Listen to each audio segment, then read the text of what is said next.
Pernahkah Anda merasakan nyeri berdenyut di kepala yang datang tiba-tiba dan mengganggu aktivitas sehari-hari? Atau mungkin sakit kepala yang begitu hebat hingga membuat Anda harus beristirahat total dalam gelap dan sunyi? Gejala-gejala itu bukan sekedar keluhan biasa. Bisa jadi itulah migrain, salah satu bentuk sakit kepala yang kompleks dan sering disalahpahami. Dalam video ini, kami dari kelompok 6B akan mengajak Anda untuk menyelami lebih dalam tentang patofisiologi sakit kepala dan migrain, mulai dari mekanisme terjadinya, proses biologis yang terlibat, hingga apa yang membuat migrain begitu unik dibandingkan sakit kepala lainnya. Sebelum itu, saya akan memperkenalkan anggota-anggota kelompok saya yang cantik dan ganteng. Yang pertama ada Farah Metana Fitri dengan NPM 06, yang kedua ada Ridho Maulana Rizky dengan NPM 24, yang ketiga ada Arya Okta Kurnia dengan NPM 74, yang keempat ada saya sendiri, Syahzan Hanifah dengan NPM 76. Yang kelima ada Pemia Fili Safira dengan NPM 80. Yang keenam ada Apladira Sesarani dengan NPM 82. Mari kita buka wawasan, pahami tubuh kita, dan temukan cara pandang baru terhadap nyeri kepala yang sering dianggap sepele, namun menyimpan kompleksitas luar biasa.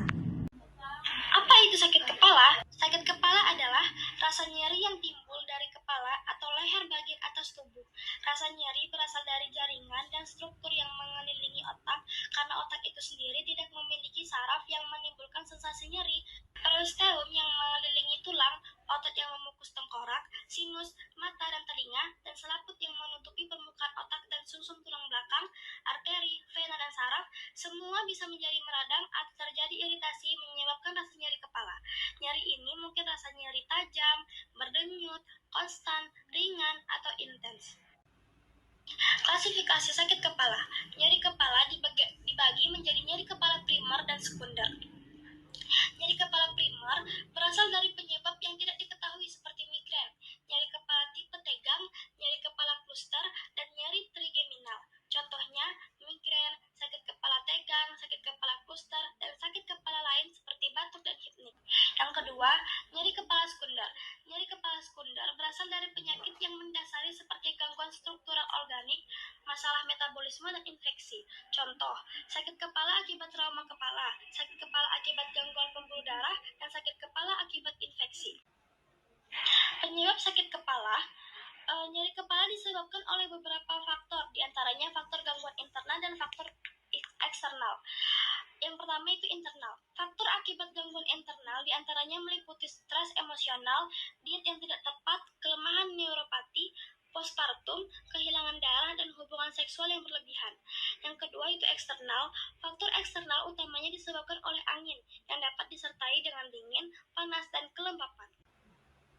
Mekanisme nyeri kepala. Nyeri kepala atau cepalgia terjadi akibat rangsangan pada struktur di dalam dan sekitar kepala yang memiliki reseptor nyeri. Meskipun otak tidak memiliki reseptor nyeri, jaringan di sekitarnya seperti pembuluh darah, otot, saraf, dan selaput otak atau mendingan dapat menjadi sumber nyeri. Struktur yang berperan beberapa bagian tubuh yang berkontribusi terhadap nyeri kepala meliputi yang pertama, kulit kepala, yang kedua, pembuluh darah atau arteri dan vena di dalam dan sekitar otak, yang ketiga, otot-otot kepala dan leher, yang keempat, saraf kranial, misalnya saraf trigeminal occipital, yang kelima, selaput otak atau mendingan, yang keenam, sinus paranasal, yang ketujuh, mata dan telinga bagian dalam. Baiklah, di sini saya akan menjelaskan tentang mekanisme dari nyeri kepala. Nyeri kepala terjadi akibat rangsangan pada struktur di dalam dan di sekitaran kepala yang memiliki reseptor nyeri. Meskipun otak tidak memiliki reseptor nyeri, jaringan di sekitarnya seperti pembuluh darah, otot, saraf, dan selaput otak dapat menjadi sumber nyeri.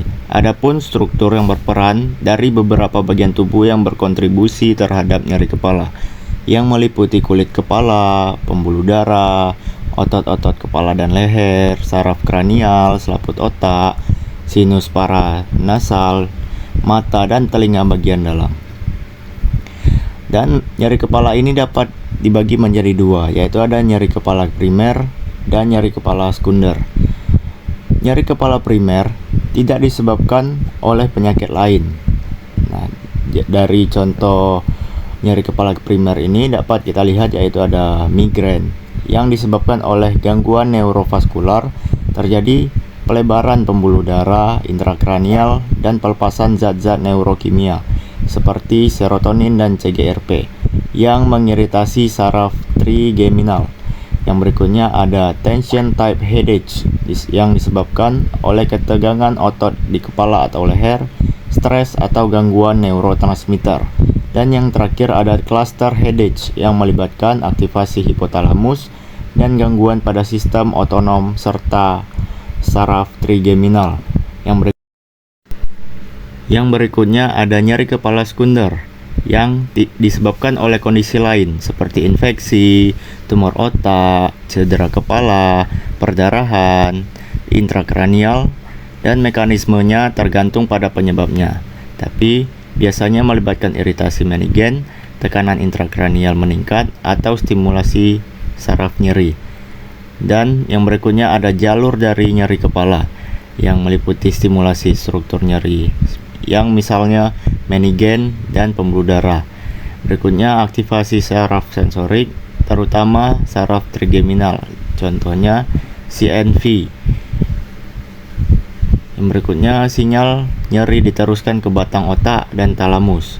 Yang terakhir, talamus mengirim sinyal ke korteks dan cerebri, yaitu persepsi nyeri.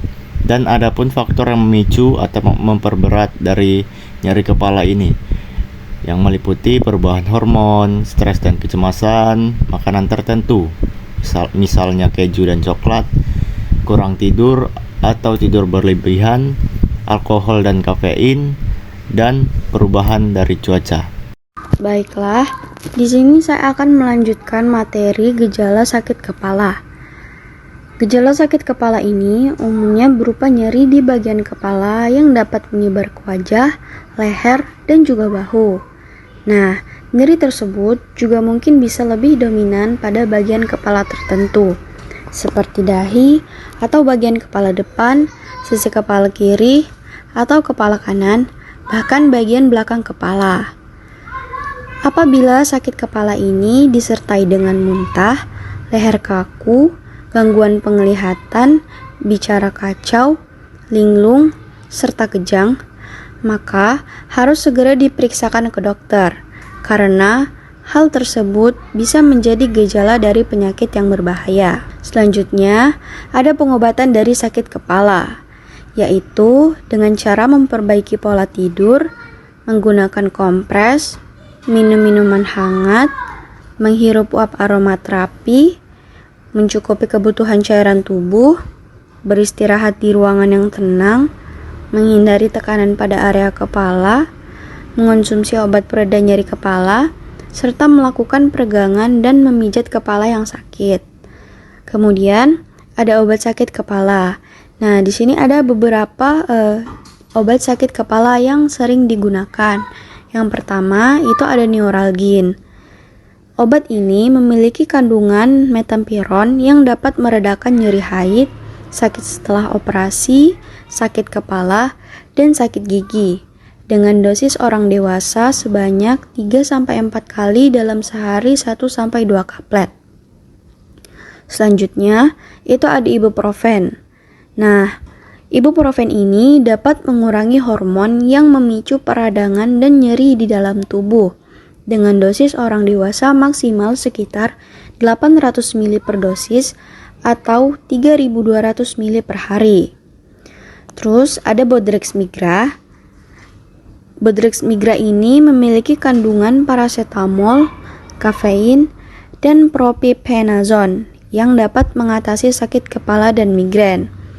Untuk dosis orang dewasa itu 1 kaplet 3 kali 1 hari setelah makan atau sesuai dengan anjuran dokter.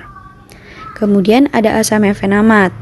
Asam efenamat ini dapat meredakan nyeri ringan hingga sedang, termasuk sakit kepala, sakit gigi, dan juga nyeri otot tulang. Untuk dosis orang dewasa dan anak usia lebih dari 14 tahun, itu sebanyak 500 ml 3 kali 1 hari setelah makan. Selanjutnya ada acetaminophen atau paracetamol. Obat ini dapat mengobati nyeri ringan hingga sedang, sakit punggung, pilek, flu, demam, dan sakit kepala.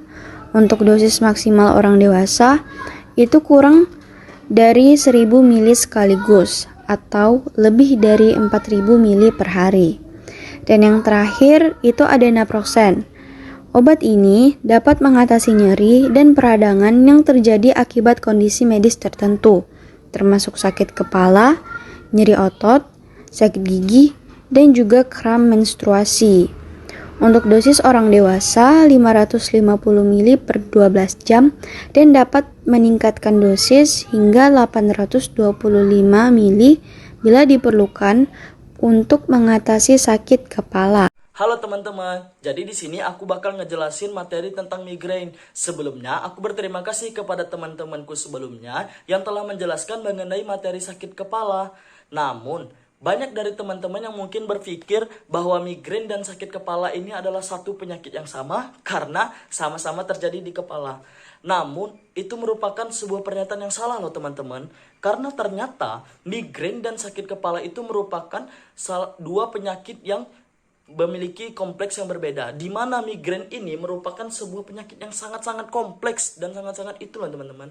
Jadi sebelum kita berlama-lama, aku bersama teman-temanku ntar bakal ngejelasin mengenai apa itu definisi migrain, klasifikasinya, pengobatannya, dan sebagainya. Tanpa berlama-lama, mungkin kita akan bakal lanjut ke definisinya terlebih dahulu ya.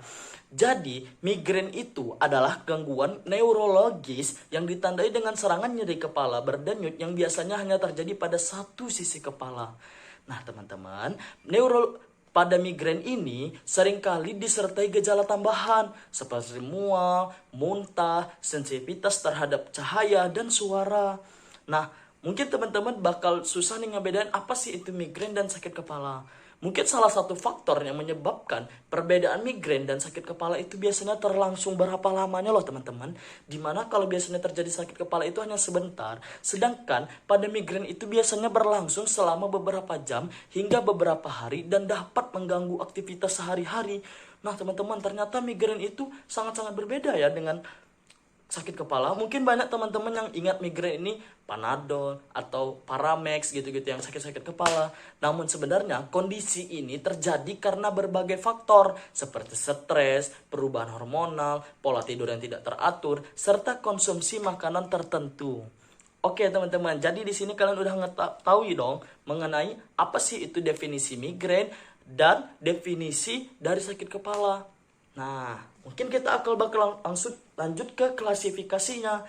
Di mana migrain ini memiliki dua klasifikasi loh. Ada klasifikasi dengan aura dan tanpa aura. Di mana sebenarnya mereka berdua ini nggak memiliki perbedaan yang jauh-jauh, nggak jauh-jauh banget.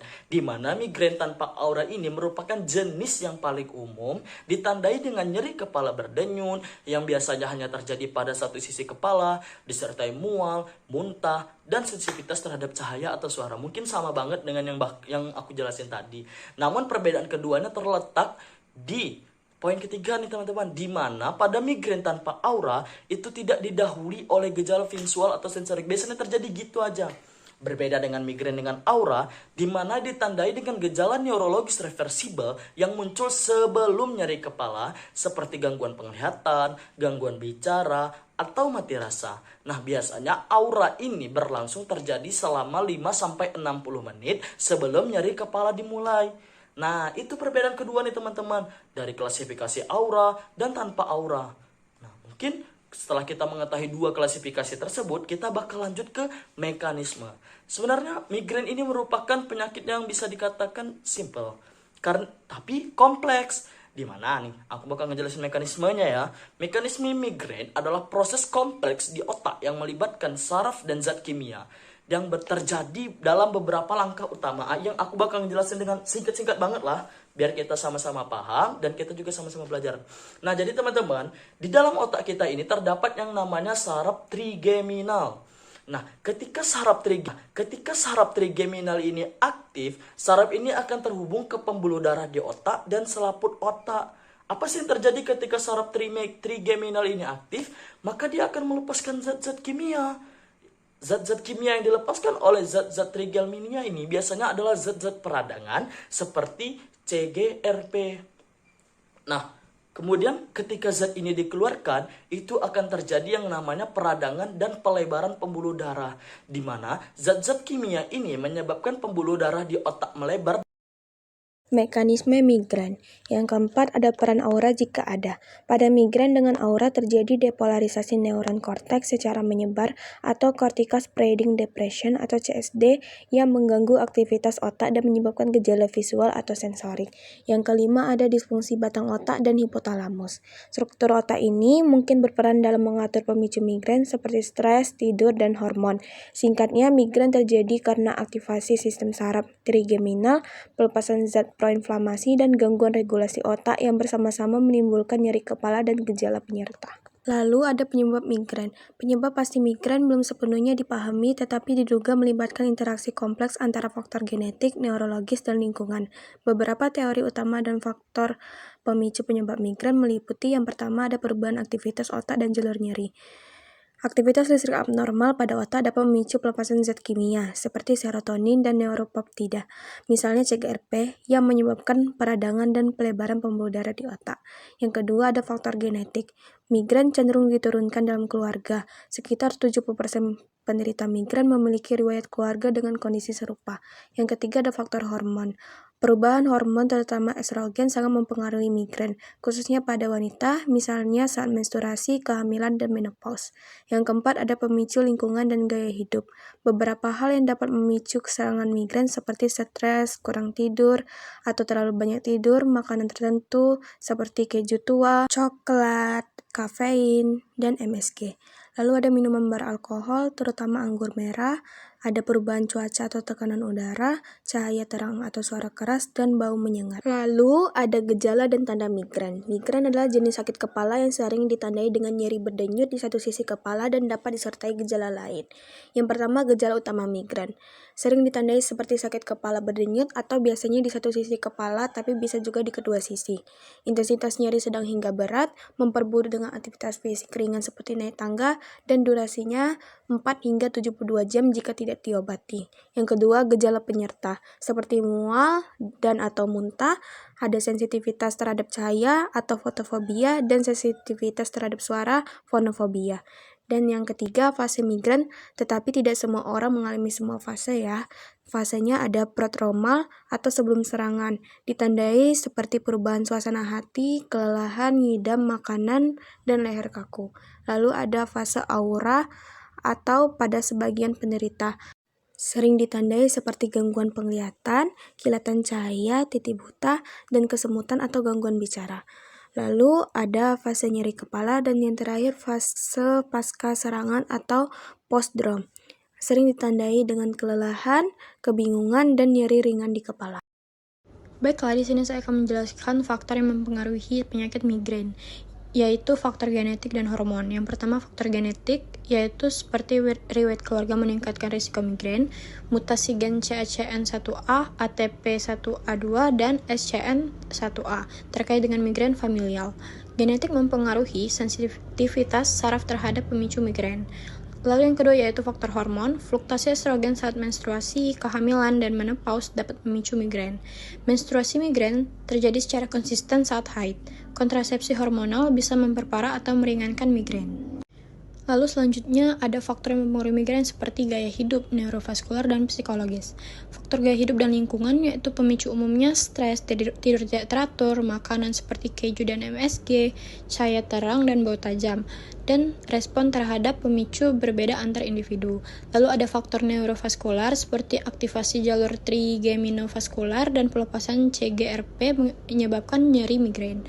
Terapi antagonis CGRP efektif untuk pencegahan. Penyakit migrain ini ada obatnya loh. Nah, obatnya itu yaitu seperti pengobatan akut, pengobatan preventif atau pencegahan, dan terapi non-obat. Yang pertama yaitu pengobatan akut atau saat serangan. Ini seperti analgesik umum, golongannya yaitu seperti parastamol, ibuprofen, dan aspirin. Lalu ada golongan triptan yaitu seperti sumatriptan, rizatriptan, bekerja pada reseptor serotonin untuk menghentikan serangan. Dan golongan antimual seperti metoclopramid digunakan jika disertai mual atau muntah. Selanjutnya itu pengobatan preventif atau pencegahan seperti obat antihipertensi, contohnya propanolol, veripamil, lalu antidepresan, amitriptyline, lalu antikonvulsan, topiramate, asam valproat, Dan terakhir yaitu antibodi anti-CGRP seperti erenumab dan fremanezumab, terapi baru yang menargetkan jalur nyeri migrain. Dan selanjutnya yang ketiga yaitu terapi non-obat seperti manajemen stres, tidur cukup, olahraga teratur, hindari pemicu individu seperti makanan, cahaya, dan bau menyengat. Terima kasih ya sudah menonton video audiovisual tentang penyakit sakit kepala dan migrain dari kelompok 6B. Semoga bermanfaat dan dapat dipahami. Kami pamit undur diri. Terima kasih. Wassalamualaikum warahmatullahi wabarakatuh.